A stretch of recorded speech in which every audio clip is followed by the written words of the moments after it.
夜空を彩る花火。幾重にも立ち上がる幹は打ち上がる光を、得意な花弁は大輪の花火を思わせます。花瓶。作者の遊び心と美意識が一鉢の中に描かれた夏の情景です。2026年5月22日から31日までの10日間、さいたま市大宮盆栽美術館において磯部緑園の協力によるさつき盆栽展が開催されました。会期中には一度の展示会が行われ、18席の作品が来館者を迎えました。今回はその後半を彩った9席をご紹介します。色鮮やかな花を咲かせるさつきは花物盆栽を代表する樹種。風格ある太幹の正統樹形から作者の発想が息づく創作樹形まで、一鉢ごとに異なる表情が広がります。そして会期最終日の5月31日には毎年恒例となっている磯部茂雄氏による花子の手入れデモンストレーションも開催されました。美しく咲いた花のその先へ、さつき盆栽を育てる技と思いも合わせてお届けします。最初にご紹介するのは色彩。張りのある大輪花と濁りのない純白、そして鮮やかな光子色の咲き分けが目を引く名花です。花の美しさと存在感は群を抜き、多くの展示会で高い評価を受けている人気品種です。さつきを代表する名品種大阪月。古くから親しまれ、野趣あふれる素材も数多く知られています。この木も大きくねじり上がる幹が見どころ。自然味を生かした枝作りが力強く個性的な姿を演出しています。高砂は荒々しく立ち上がる古木の風格が魅力です。柔らかな紫色の花と緑釉の鉢との色合わせが見事で、初夏らしい爽やかな雰囲気を演出しています。力強さと優しさが調和した一石です。こちらは若恵比寿。太く安定感のある幹に整った二重咲きの時色の花を咲かせる人気品種です。花持ちもよく、見応え十分。添えに飾られた青山の月は上品な咲き分け花を小さく美しくまとめ、主木を引き立てています。流通量の少ない希少品種大金星。栄冠の枝代わりから生まれた品種で、細く尖った剣弁の花が大きな特徴です。木の勢いは栄冠譲りで、太く力強い幹立ちが見応えのある作品です。行の間に飾られたのは上総紫。大地をしっかりとつかむ力強い粘りはこの作品最大の見どころです。漬け書院には小ぶりな博多白を合わせ、紅白の花色が互いを引き立てる華やかで格調高い床飾りとなっています。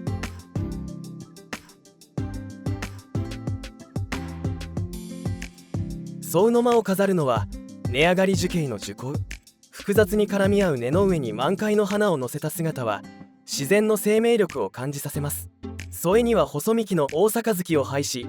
広い薄鉢で草原に立つ一本の木を思わせる演出。力強さと繊細さが見事に調和した飾りです。最後は真の間を飾る大阪月。国風盆栽展にも入選した名樹です。迫力ある幹と丸く整えられた樹幹が古木らしい風格と安定感を際立たせています。脇床には佐藤錦、不書院には花舞妓を添え、華やかな花色が格調高い床飾りを美しく彩っています。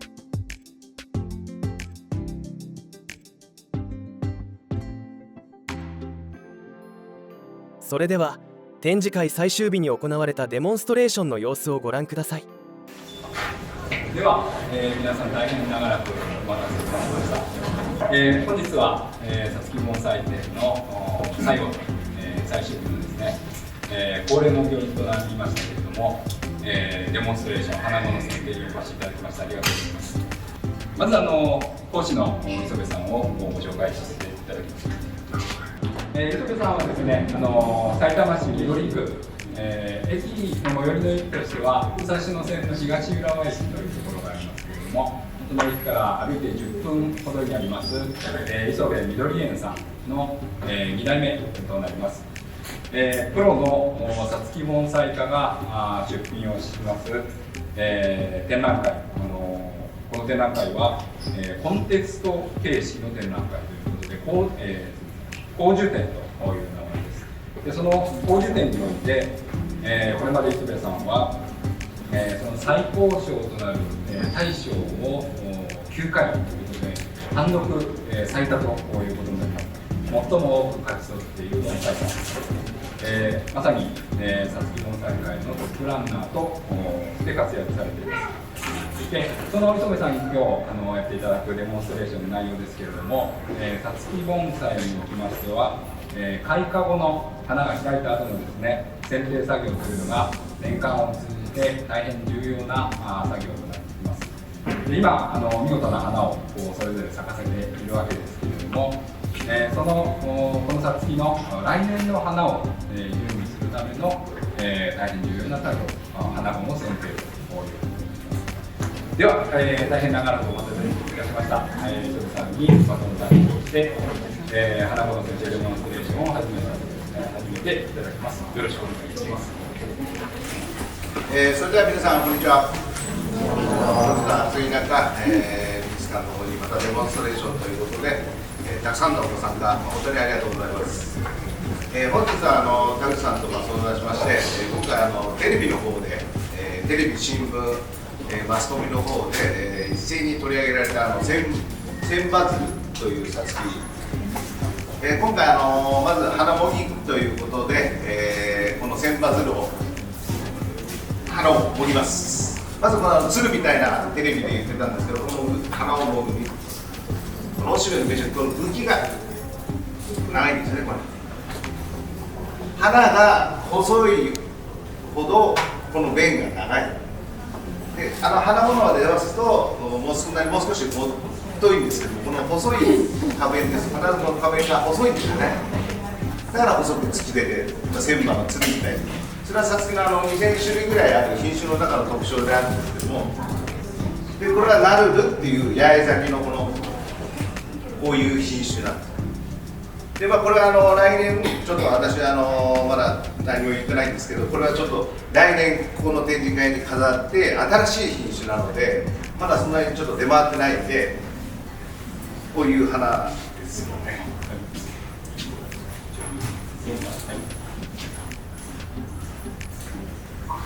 八重咲きのこういう、この木は来年ちょっと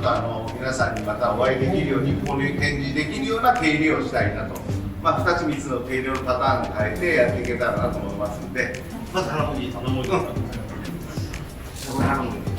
ちょっと時間の都合上、何人か手伝ってくださる方がいらしたらよろしくお願いします。これがいい思い出になるんだよね。ハサミでも大丈夫です。ただやっぱりお願いします。花もどうしてもこれは好きなんで、花として見ていただいて、しっかりとるのが先決ですね。手で取った方がいいですね。で、一つの花で大体これで千羽鶴っていうんですけど、1000以上されます。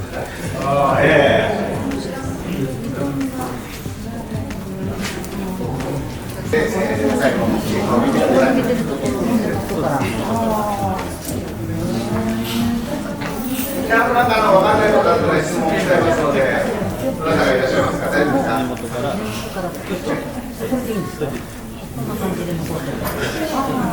ちょっとなんか穴入ったように残っててこちらもいいですよ。どうぞ。で、今大体花を取り終わったんですけども、花っていうのはすごい水分を持ってるんですね。で、どうして毎日遅くから水をやってるかというと、さつきの場合ですと、花はほとんど水分で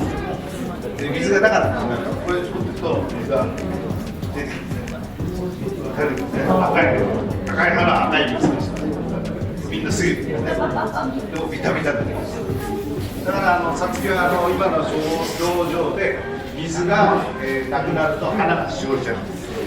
でこの中でも何回かしおれちゃった木もあったと言ってるんですけど、それは水分ですね。ですから雨の日にも花をあげてあげないと、少々の雨だと下が入りませんので、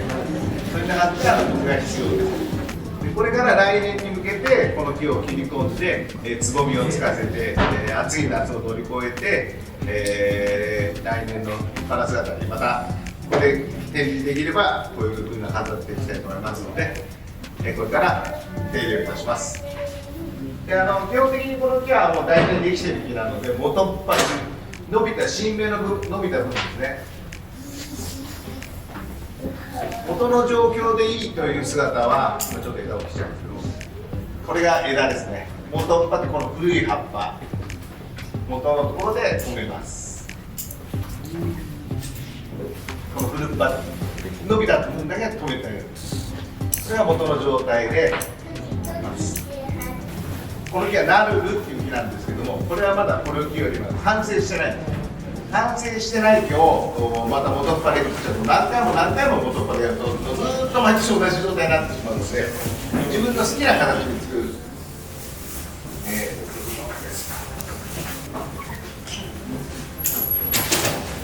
必ず3つ4つこうやって枝でこの木も多分この木も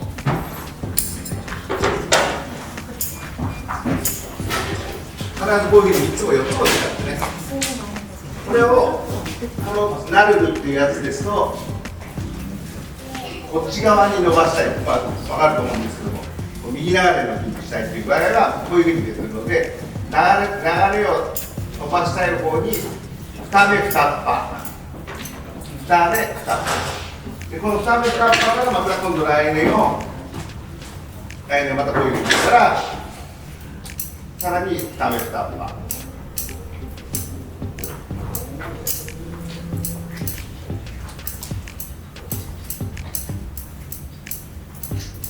この作業を繰り返します。2、4、6、8とどんどん切る。そうすると枝のほぐれ、下から半期にはもうこういう枝ができてくるような、その姿をやってきた作業がこれなんですね。だから2目2葉で、輪郭を作りながら、形を作る。元っ端で現状維持のままそのまま作るのが大体さつきの主な作り方です。でもさつきは必ず切っても芽が出ますので、ただ時期に夏はちょっと暑いので、今年の夏なんかもうちょっと30度をまた超えるんで、明日も暑いということなので、若干今この美術館の庭園にもありますけど、日よ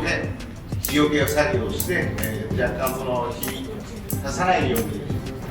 何でも人間と一緒なんですね。これ生き物ですから、先ほど花を絞ったら水がいっぱい出てくる。やっぱり人間も水で生きている。それと一緒なので、それ出て、熱中症になればさちも熱中症になるのと同じなので、水分だけは必ず与えていただいたりしていただければ一番いいと思います。で先ほどの質問、も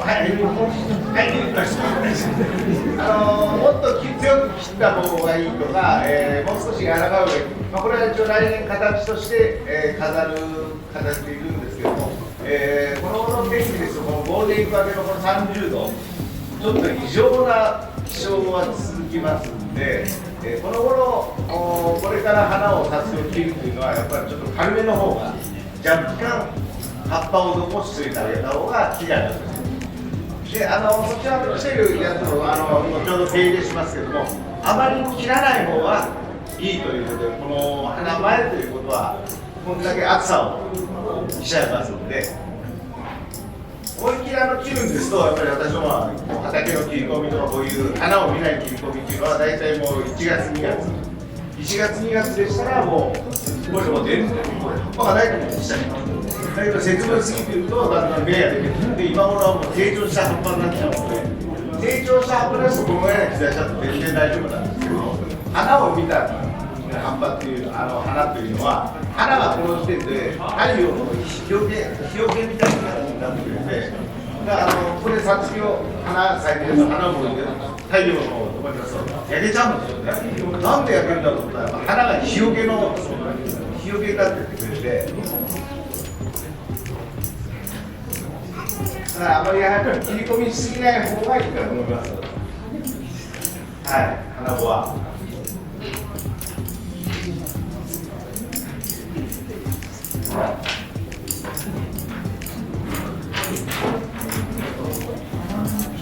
そうです、1月2月ですともう花芽も切っちゃって、その年は花を見らんない。だけど毎年花を見ることよりも花を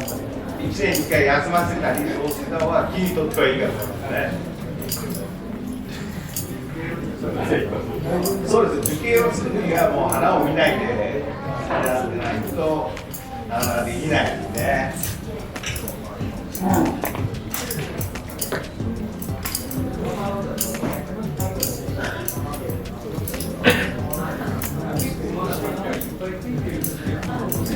しちゃいますね。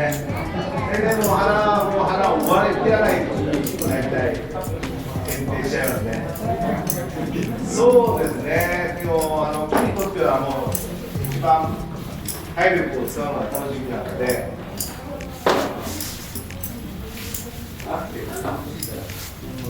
そうですね。この今までの梅雨っていう梅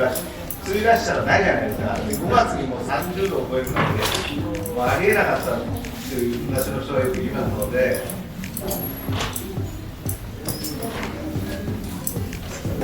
で簡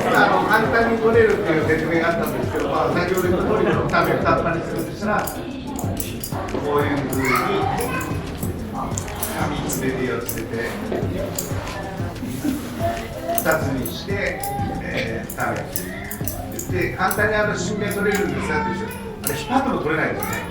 こういうふうに出てるので、葉っぱの逆目逆目で隠してるんです。ここをするんです。そうすると発着率が非常に他の樹種より高いんで、まただからこのように皆さん入れるのをあげようですね。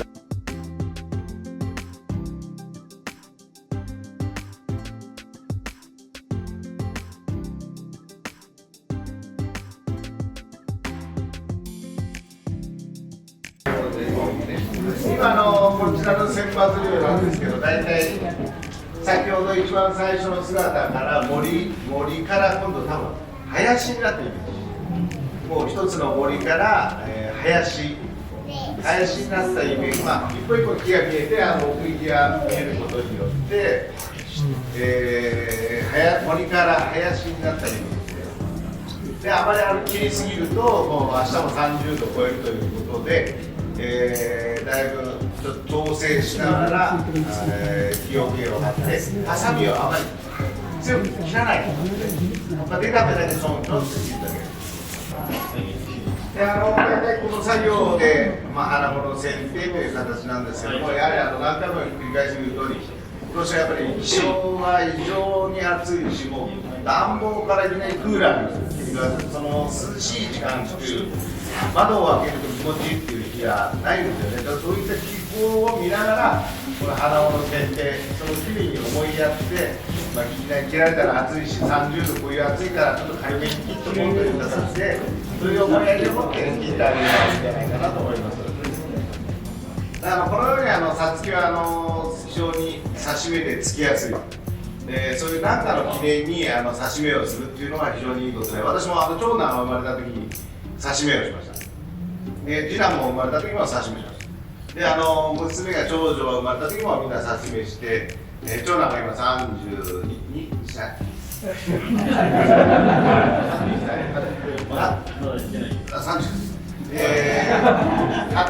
成長を保つために太らせるために畑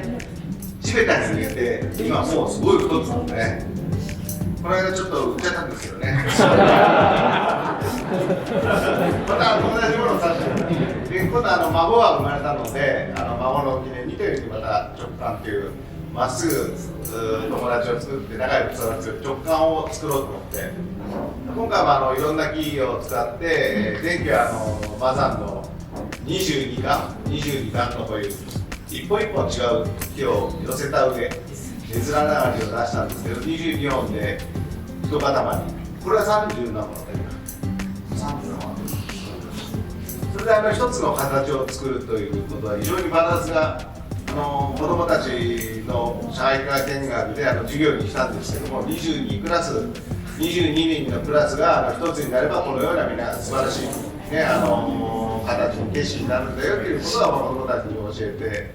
おまけに市長さんにも言いましたけども、いろんな部下がいるけども、みんなこうまとまればこう一つの盆栽の形になるんで、仲良く立派に頑張ってくださいって言ってましたけど、そういった景色でいじれたり遊べたりできるのはさつきの良さで、なおさら1年に1回この綺麗な花を咲かせてくれるというのは自分にとってもご褒美だなと思って、飾らせていただいて、このようにたくさんの大勢の方に見られまして、本当にこのさつきちゃんたちは幸せですので、まだ時間がありますので、ちょっと遺跡が外れちゃったんですけども、いろんなところまだ満開を迎えてますので、帰りぐるっと一回り、そういう思いを込めて見ていただけたら幸いと思っております。それではちょっと時間もそろそろ決まってあっという間の時間だったんですけども、毎年皆さんにこうやってあえて質問して、ここで今持ち帰ったさつきをまた来年ここで持ってきてくださることをすごい私ども励みに1年間さつきの展示会に備えてできることができますので、ぜひまた来年はこの美術館の方に足を運んでいただけたらと思っております。あとこの美術館をこのさつき展に与えまして、その室温をちょっと皆さん寒いかもしれないんですけども、毎日24時間18度に設定して、美術館の方も大変苦労して、受付なんか多分ストーブつけてるらしいです。本当にもう私は頭下がる思いで、たくさんまた遊びして、ずっと頑張ってくださって、美術館の皆様のおかげだと思っておりますので、また一つ皆さんとこういった機会があったらと思っております。本日はどうも本当にありがとうございました。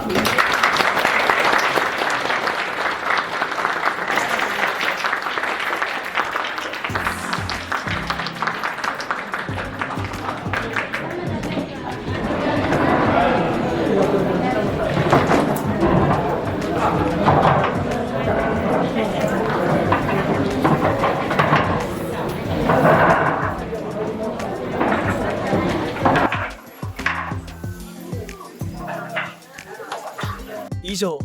磯部みどり園協力によるさつき盆栽展後期展示紹介と花子の手入れデモンストレーションでした。